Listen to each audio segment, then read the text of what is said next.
Despido a los caballeros y le voy a pedir a la señora, a Giovanna Carril, que se quede un ratito conmigo porque quiero profundizar, ahondar en algunas cosas de la Ley de Violencia de Género que tienen que ver con todos los españoles y que quiero aprovechar que ha pasado por el programa para que nos explique un poquito mejor.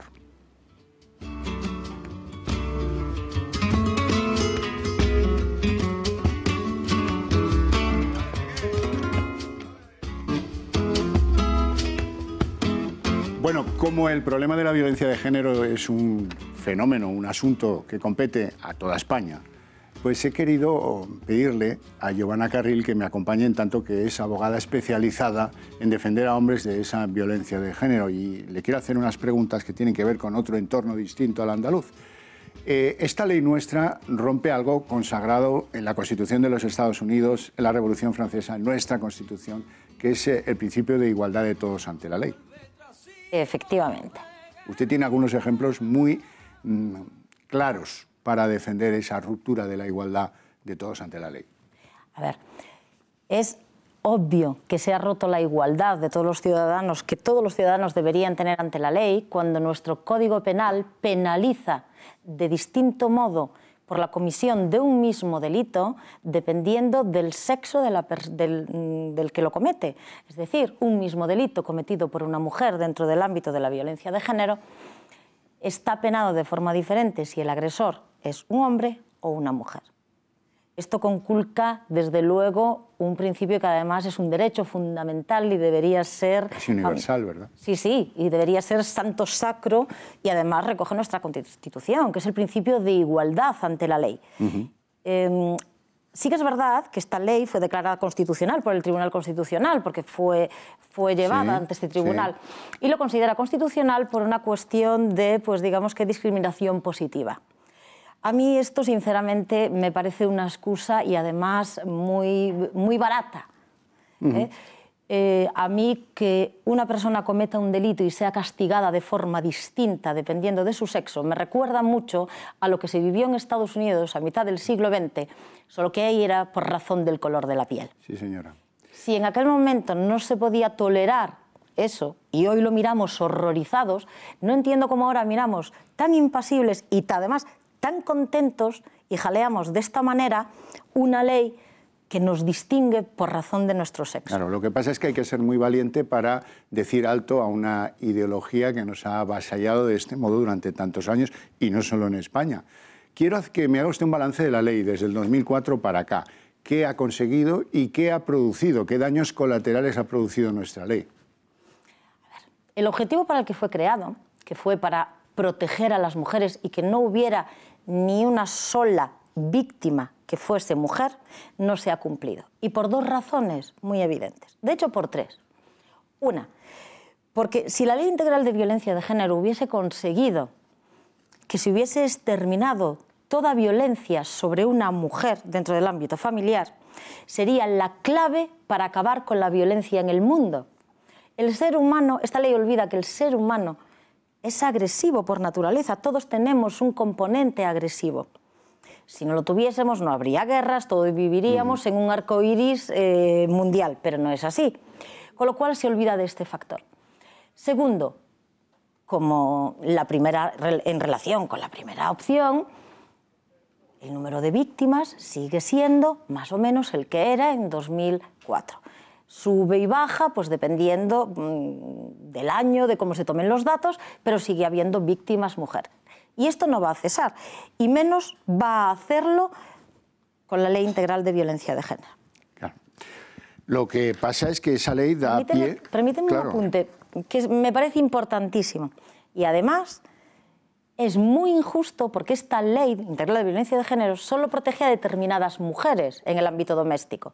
Porque no olvidemos que esta ley protege a mujeres en el ámbito doméstico, o sea, dentro del entorno familiar, a las mujeres heterosexuales. Punto.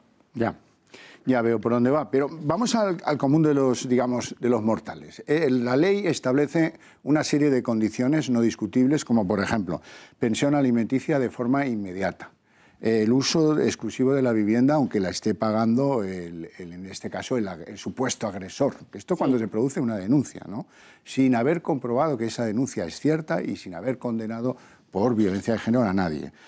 También establece un marco de ayudas tanto estatales como autonómicas para la supuesta perjudicada. Digo supuesta porque todo esto ha levantado un mar de suspicacias sobre que parece que es consejo de algunos despachos legales cuando alguien quiere separarse, oiga, denuncia violencia de género, que tienes ganado todo y que a partir de ahí tú tendrás la custodia de tus hijos, habrá un reproche social impresionante sobre tu expareja o ese del que te quieres separar, ¿no?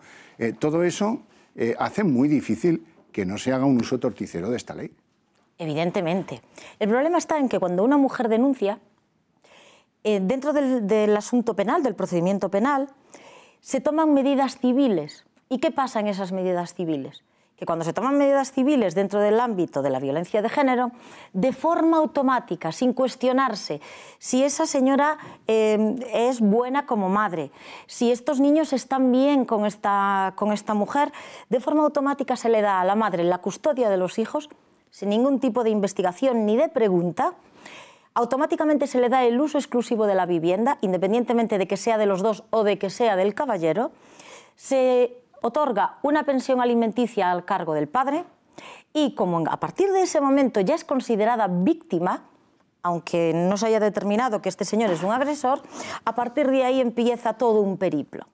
Es decir, solicitar ayudas por la condición de violencia de género, que como mínimo son 426 euros y en algunas comunidades autónomas llegan a rozar los 1.000 euros mensuales si hay hijos, becas al comedor para los niños, libros gratuitos, ayudas al alquiler si no hubiera vivienda y toda una serie de ventajas que evidentemente hacen que muchas personas les resulte difícil pues no aprovecharse. Entonces instrumentalizan esta ley y nadie se atreve a criticarlo. Claro, y nadie se atreve a decirlo, que es lo peor. Claro, ese es el asunto, que es enfrentarse a una ideología que viene en forma de avalancha y que uno no sabe, no quieren jugársela ante eso. Te queda muy mal. El abogado en cuestión dice caso ganado, cliente satisfecho y total al otro, pues oye, la legislación vigente, ¿no?, que se decía antes. Bueno, claro.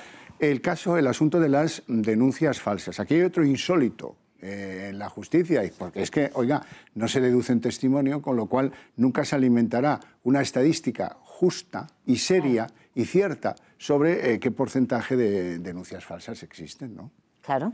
A ver, por lógica, hay denuncias falsas en todo tipo de delitos. Todos, incluso a los seguros, estafas a los seguros. Yo creo que en casi todos los delitos hay denuncias falsas. Pero curiosamente en España, que tú digas que hay denuncias falsas dentro del ámbito de la violencia de género, está mal visto. No lo puedes decir. Porque además lo traducen en una cosa muy perversa. Cuando yo lo digo, mucho, y recibo ataques feministas, me dicen que el hecho de criticarla, atención, que esto es muy fuerte, el hecho de criticar y de decir que existen denuncias falsas significa que estoy apoyando que haya mujeres maltratadas. Claro, claro. O sea, esto es una perversión, eso es arquitectura social, pero magníficamente trabajada. Entonces, si hay denuncias falsas, claro, como en todos los delitos. ¿Cuál es el problema? Que en la mayor parte de los delitos, cuando Fiscalía o su señoría detectan que están ante una denuncia falsa, deducen testimonio e investigan. En el caso de las denuncias falsas en violencia de género, no lo hacen. Pero no solo cuando sospechan que es falsa, sino que no lo hacen cuando tienen la certeza de que es falsa. Ya, muy fuerte. Eso es muy grave. Muy fuerte. Y entonces se producen como esa denuncia que suele contar usted, que voy a resumir muy brevemente antes de terminar el programa, del hombre en Andalucía denunciado por su antigua pareja, que cuando lo van a buscar resulta que ha muerto. Ha muerto unos meses antes, se suicidó porque recibió hasta 5 denuncias que, bueno, la obviedad y la evidencia es que la última era falsa, pero cabe sospechar que las otras también pudieran serlo, ¿no? Bueno, casos y cosas de los que no irán a hablar en otro sitio, y yo le agradezco mucho, Giovanna, que usted ha tenido la gallardía de mantener esto y de mantener clientes hombres que son víctimas de la violencia de género y además contar lo que es lo que hay que hacer. Si uno tiene un compromiso con la verdad, oiga, y que se pongan como se pongan. Esto tiene que arreglarse, corregirse. Esto es un disparate y más tarde o más temprano estoy seguro de que empieza ya la cuenta atrás de algunas cosas en este país.